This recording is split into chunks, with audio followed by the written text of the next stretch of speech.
Hey guys, how's it going? This is the second episode of our four-part series on how to make a nice homemade ham.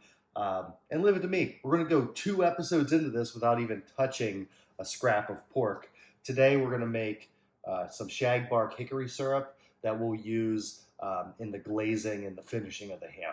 A couple days ago we made some charcoal, so we have that ready for smoking. And then the next video we will actually prep and start the ham in brine. And then the last one will be smoking and final cooking and preparation. But at least we'll get the underlying steps out of the way so that if you want to follow along and make your own ham, you can. Okay, so we're going to work in the kitchen today with some tree bark, a little barrel, and a bunch of sugar and water. All right. Okay, the first thing we're going to do is preheat our oven to 300 degrees.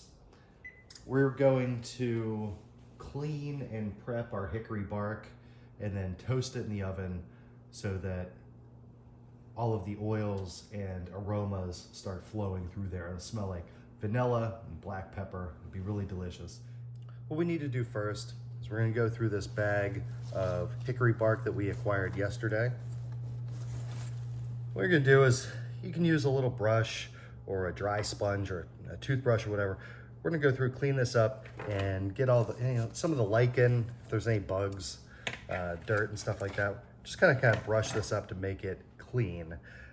This will go into the oven for an indeterminate amount of time. Basically, you're just going to use the aroma of the bark as it heats up to determine when it's done. You basically just want to activate the flavors and aromas in the bark before moving on to the next step. So we'll get some of this out, we'll get it cleaned up, and we're gonna put it in the oven. Okay, so this took roughly 20 minutes. This smells fantastic.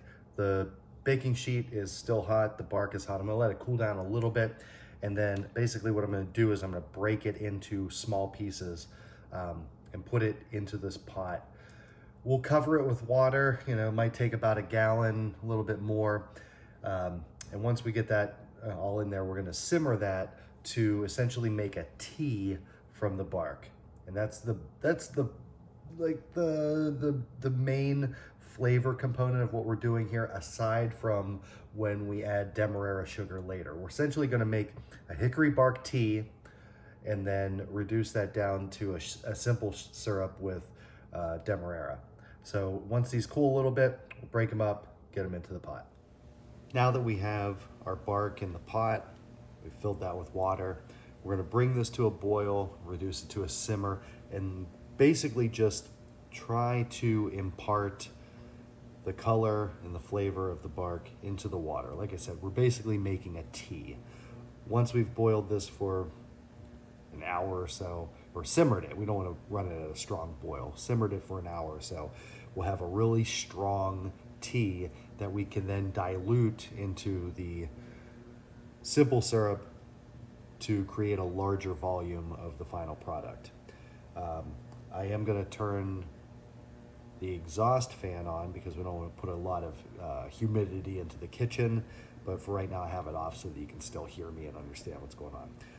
This is an induction stove, so it's going to heat up very quickly. We already have some convection currents going in here, and this will actually smell really nice. It just won't have the sweetness until we add the demerara. Once our tea is done, we can remove the bark.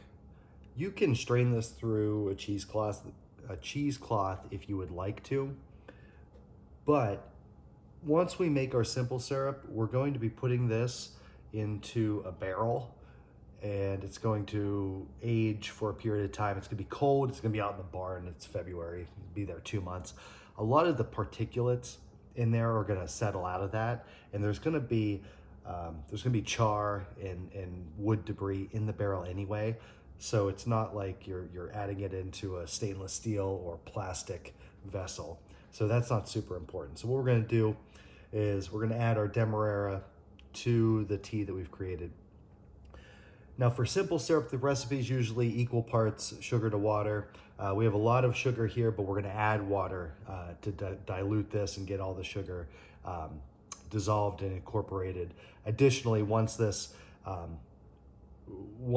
is dissolved into the tea, we'll probably split this and add water to both. So we're gonna start off with more than a 1-to-1 ratio of sugar to water. Also, we can add the syrup to the barrel slightly thinner and more viscous than what you normally would, because over that aging period, you're going to lose some moisture. The wood is going to absorb some of the water. Some of it's going to, eventually be drawn out of the syrup, so it's going to thicken up over time. All right, so let's get this started. We'll want to heat this up, stir it until all of the sugar is dissolved, and you should be able to actually see through the liquid into the the bottom of the pot, because it'll be relatively clear.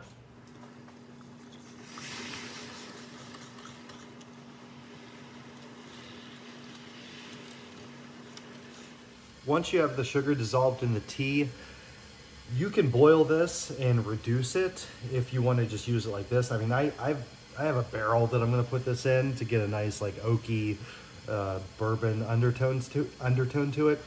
But honestly, you could just thicken this up to the like a maple syrup consistency and bottle it as it is. Like, this is pretty much done. I just have an extra step because I have extra time before I want to use it, and barreling this certainly does add a nice component to it. All right, we moved this over to the barn. We have a small barrel here. I got it from the Burgess & Burgess distillery that just opened in Washington at the Washington Winery. I just have it on a lawn chair with something, these are meat hooks underneath of it to keep it from rolling around. What we're gonna do is put a funnel in the bunghole, and we'll very slowly and carefully add our syrup to this barrel. Whenever we're done, we'll cover the bunghole. I don't actually have a bung for it, so what I'm probably going to do is just duct tape over that, but it's going to stay in this chair for the next month and a half. It's not going to go anywhere, and that'll impart a really nice flavor, like the oak, the bourbon, the smokiness of the char of the wood on the inside. It's gonna be wonderful. I'm not gonna record myself adding the syrup to the barrel because there's a good chance that I'm gonna spill it, and I don't want to look like a jackass.